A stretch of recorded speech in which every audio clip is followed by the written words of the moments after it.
Alloh latifdir, bandalariga o'ta mehribondir, o'ta lutfi karamlidir.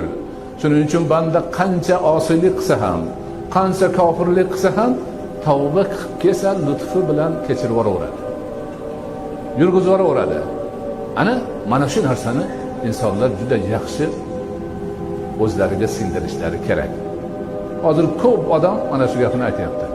Shuncha gunoh qilib qo'ydik, endi bu yog'i nima bo'ladi, undoq edi, bundoq edi degan gaplar haligi shaytonning ig'vosini tarjimasi insonlarning yozuvi bilan keladi. Ularni hammasini o'sha shayton to'g'ri yo'lga ketayotganini ko'rib chiday olmasdan ig'vo qilayotgan bo'ladi. Bu meni malayim endi ketyapti bu yoqqa qarab. Buni ig'vo qilib qo'ymasam bo'lmaydi deb urinayotgan bo'ladi. Mana buni yoshlar ayniqsa o'sha shahvatga berilganlar, g'aflatda qolganlar yaxshi tushunib olishlari kerak.